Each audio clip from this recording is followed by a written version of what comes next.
Imagine this.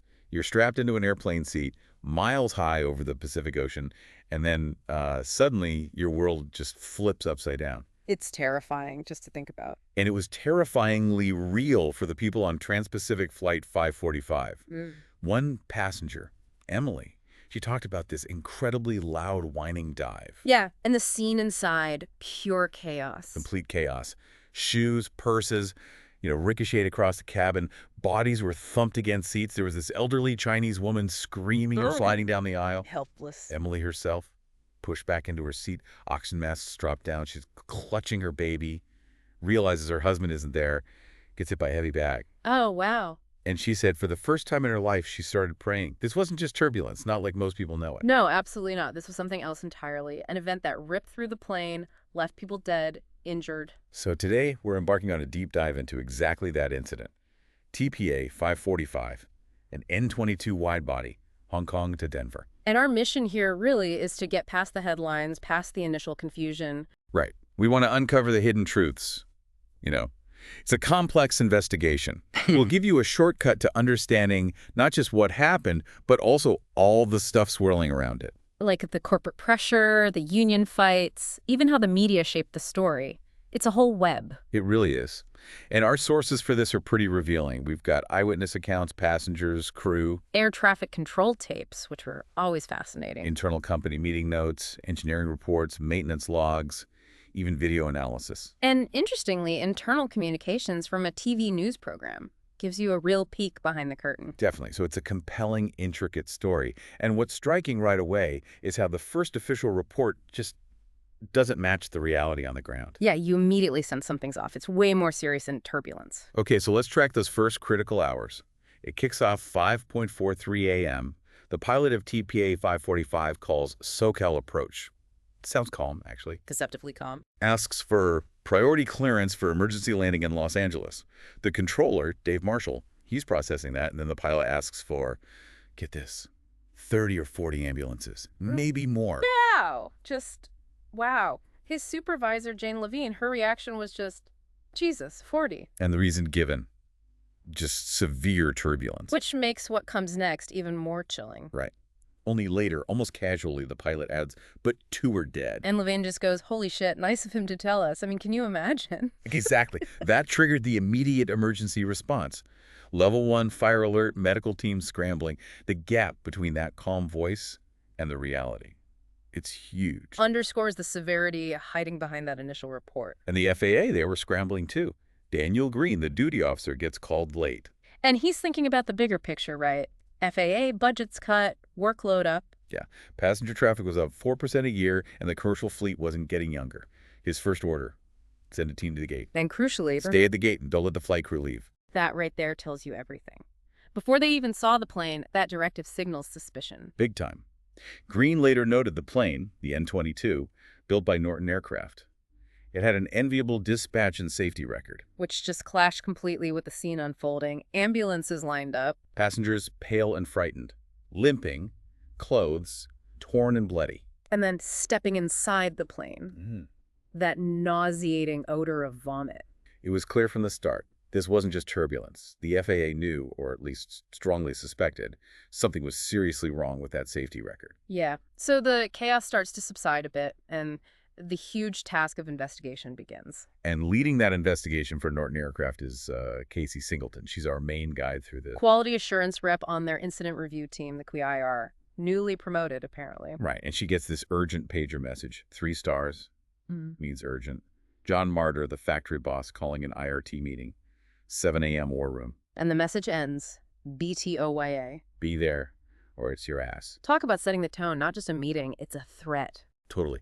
And this war room sounds intense.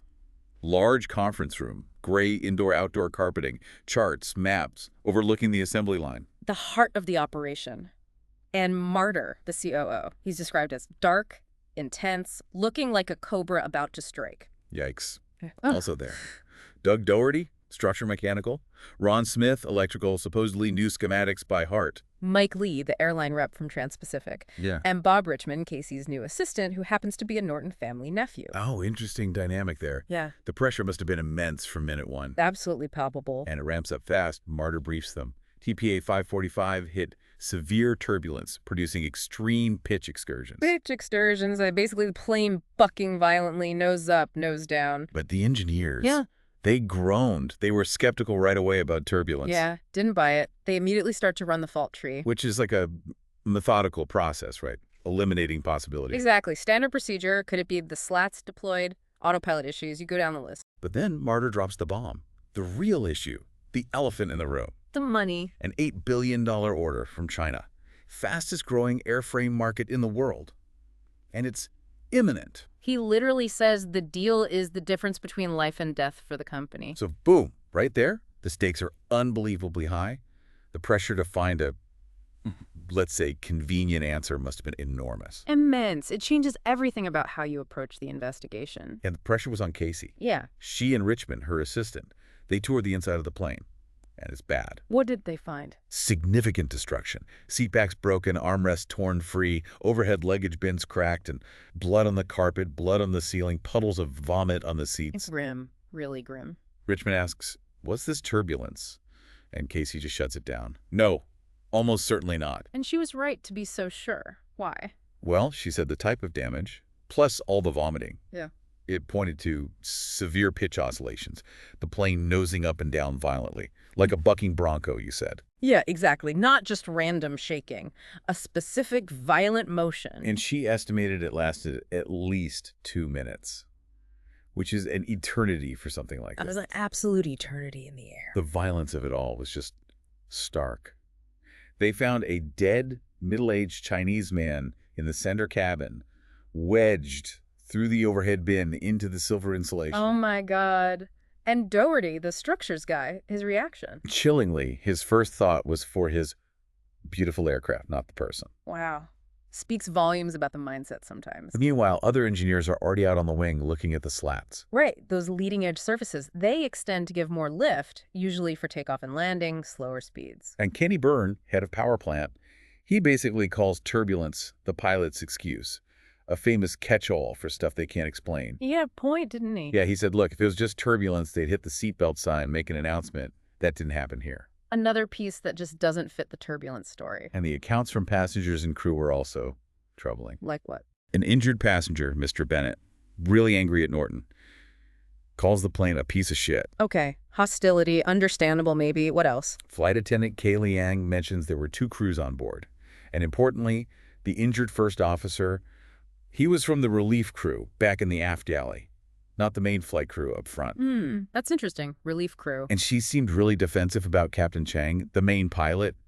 Overly defensive. Okay, red flag maybe. Yeah. And Emily Jansen, the passenger from the start. She remembered hearing warning sounds and voices in English that sounded recorded. Casey immediately figures it out. Stall. Stall alarms. Stall alarms at cruise altitude. That's bad. A massive clue. Huge clue.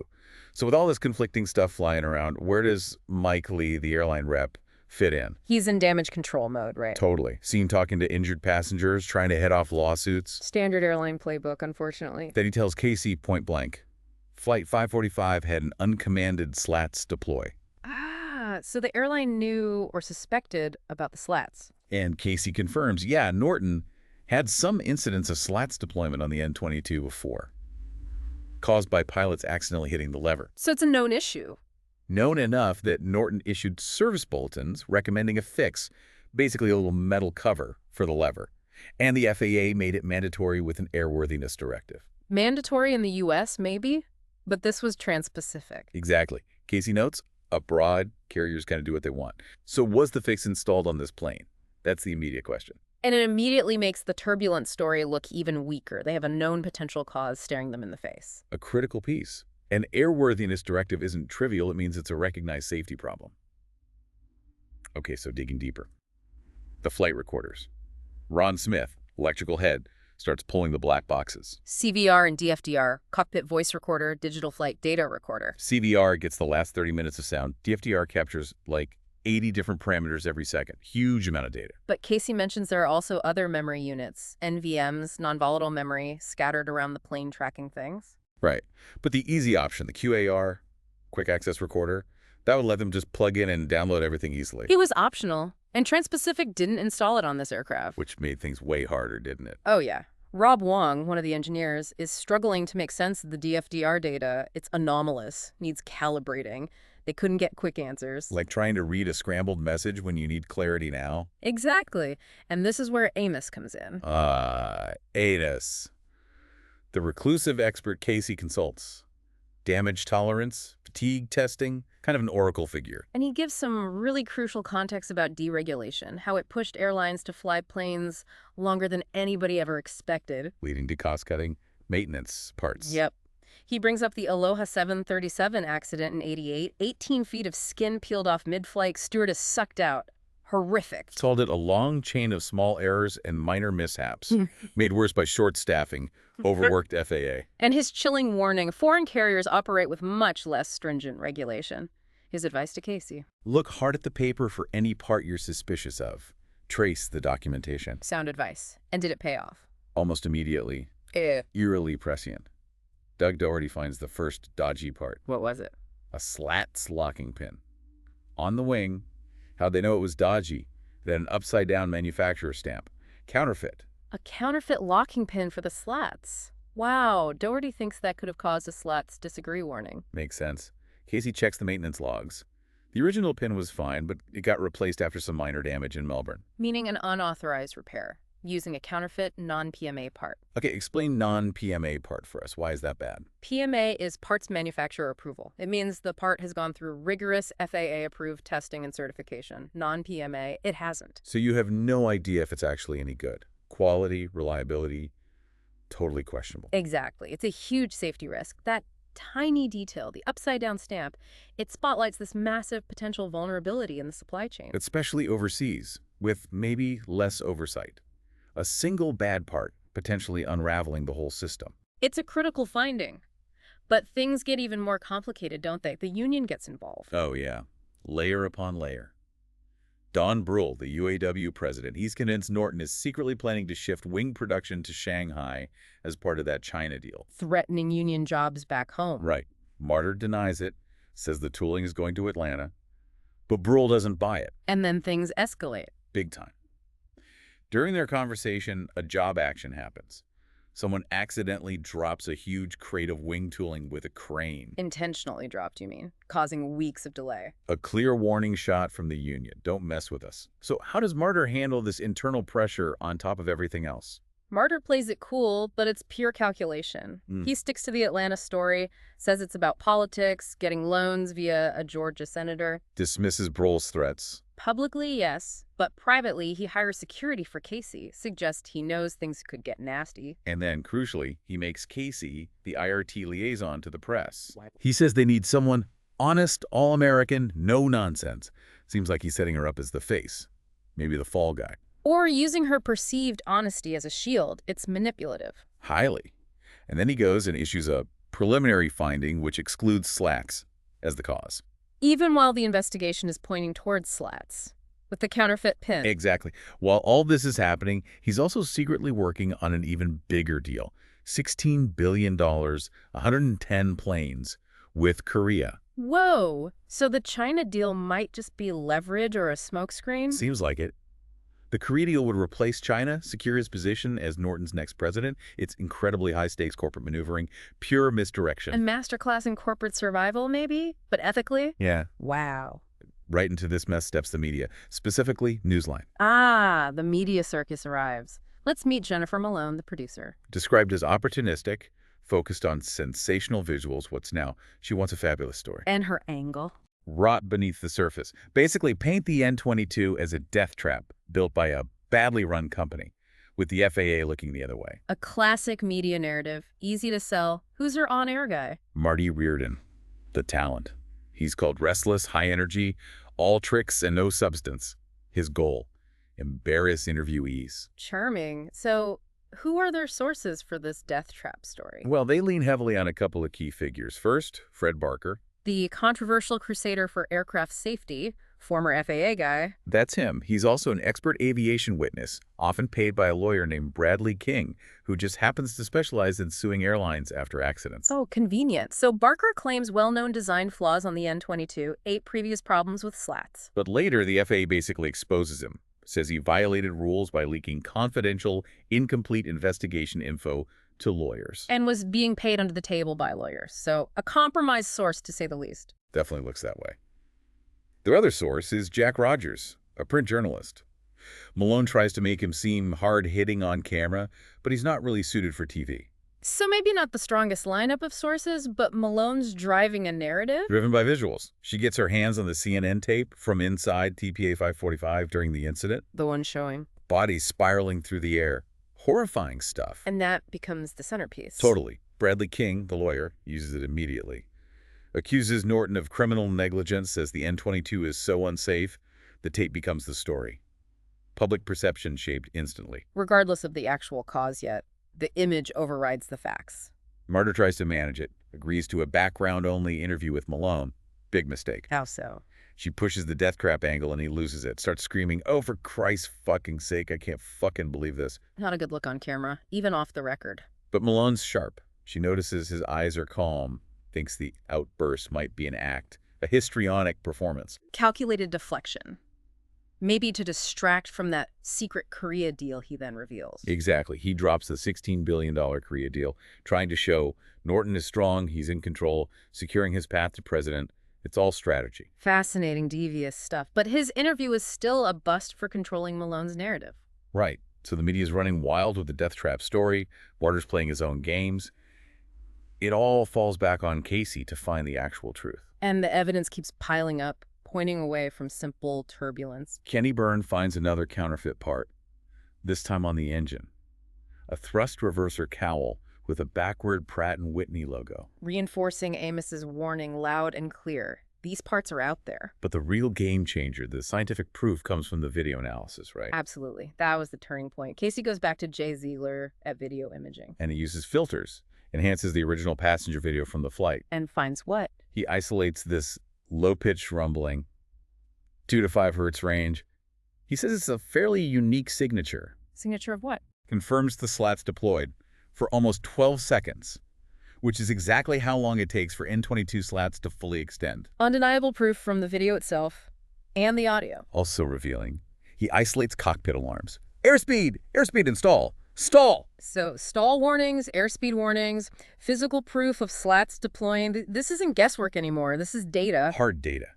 But the smoking gun, the piece that explains the why and who, that comes from Casey's sheer detective work. What does she find? She digs into the crew manifest and gets an anonymous fax from a flight attendant, maybe Kay Liang, of an old Transpacific in-flight magazine. An in-flight magazine. How does that help? It features Captain John Chang, the pilot in command, with his family, including his son, Thomas Chang. Close-cropped hair, small ear stud. Okay. Casey checks the manifest again.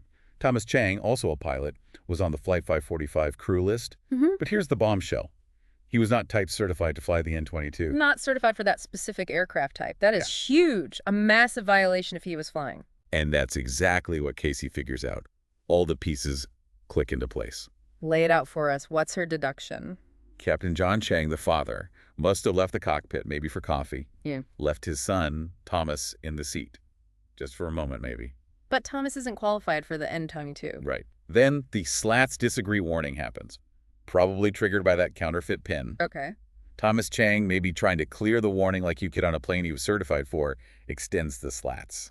At cruise speed, while not being type rated. Exactly. And the N-22, as simulator tests later showed, has this marked sensitivity to manual handling during attitude change. If you take it off autopilot after the slats deploy at cruise, it becomes incredibly twitchy, unstable. So the unqualified son extends the slats. The plane reacts violently because he's likely handling it manually. And he panics.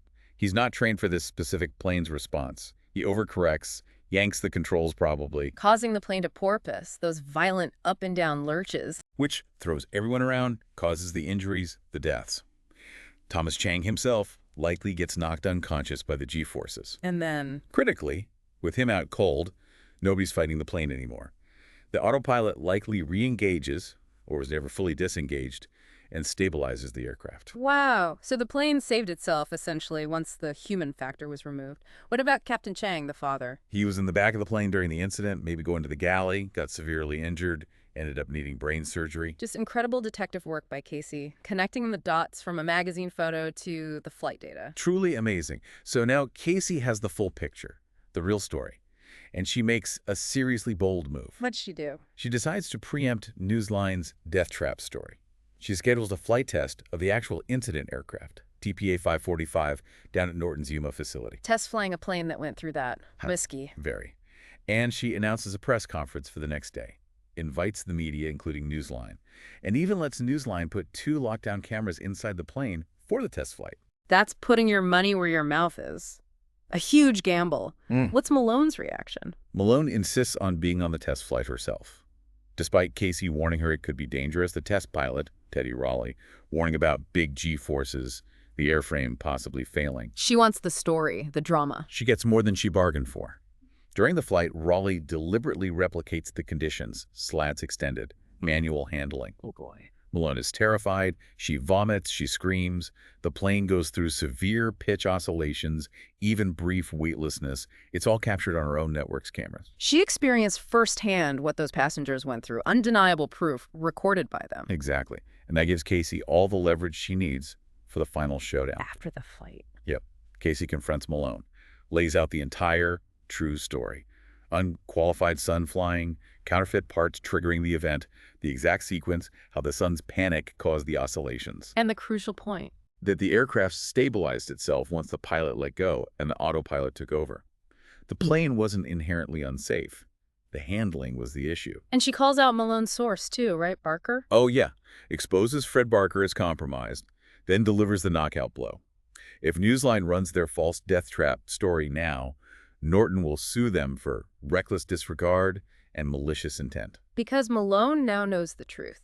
She experienced it. She has the video, the manifest details Casey gave her. She's undeniably in possession of the facts. Checkmate. What happens at Newsline? Total meltdown. Dick Schenck, Malone's boss, the executive producer, is furious. Tells her she completely fucked up. Ouch. He yells, basically, you didn't get the story we wanted, crappy American plane. You got some complicated story about pilot error, maintenance, bad parts from overseas. Some horseshit about a whack? Yeah. It's not the airplane, it's the pilot. Well, And maintenance. And bad parts. That's what he said. yeah, so the big death trap segment, scrapped, gone, replaced with some filler story about Gimp Little League. A humiliating climb down. But it shows how facts, when presented forcefully and undeniably, can puncture a sensational narrative, even if the truth is less convenient. A stark lesson in media manipulation versus factual investigation. So let's step back. We've gone through the whole chain of events. What does this deep dive really tell us about, the bigger picture, aviation safety information? Well, first, it hammers home that accidents are rarely simple. They're almost always event cascades. Like Amos said, a long chain of small errors and minor mishaps. Right. Here it was the counterfeit part, plus the unqualified pilot error, plus the specific handling characteristics of the N-22 in that unusual situation, all lining up. Exactly. Safety is a system, and multiple links in that chain failed. And it definitely shines a light on the whole deregulation issue, doesn't it? For sure. Cheaper fares came at a cost. Pressure to cut corners, fly older planes longer, maybe skimp on maintenance or use cheaper non-certified parts. Amos's warning seems key. Free markets don't provide safety. Only regulation does that. He even predicted we'd see re-regulation after more crashes. And the issue is amplified with foreign carriers potentially operating under less strict oversight. It's a global issue. We also see the battle for truth in the media age play out so vividly here. Oh, absolutely. TV news especially, prioritizing those compelling images, the immediate drama, the now, over the complex, maybe less exciting factual context. How easily stories get framed, distorted, sensationalized. Amos nailed it. The media image is the reality for many people. That tension between just telling the truth, warts and all, and telling what's considered newsworthy or fits a preconceived narrative, it's stark. Makes you really think about how you consume news. It really does. But amidst all that, you have Casey. Her investigation is a testament to the value of just digging, being rigorous, persistent. Absolutely. Her relentless pursuit of evidence, connecting maintenance logs to recorder data to that obscure in-flight magazine clue, that's what cut through the noise. It highlights the sheer dedication needed sometimes to get past the corporate spin, the media hype, and find out what actually happened. Persistence paid off. It really did. It shows that truth can emerge, even when powerful forces are trying to obscure it. So, recapping. We've unpacked this really complex aviation incident. We saw how dodgy parts, human error, specifically an unqualified pilot, led to a terrifying flight. All happening against this intense backdrop of billion-dollar deals, union tensions, and a media hungry for a simple, damning story. Which brings us to our final thought for you, the listener. What does this deep dive tell you about the information you encounter every single day? Yeah, when some big dramatic event happens, especially one with shocking video or images, how do you look past that initial, maybe sensational story? How do you distinguish that from the deeper truth, which is often, frankly, more complicated and maybe less clear-cut? What responsibility do we all have, maybe as informed people, to question the easy narratives, to demand the full picture, even when it's messy, uncomfortable, and doesn't fit neatly into a box? Something to think about.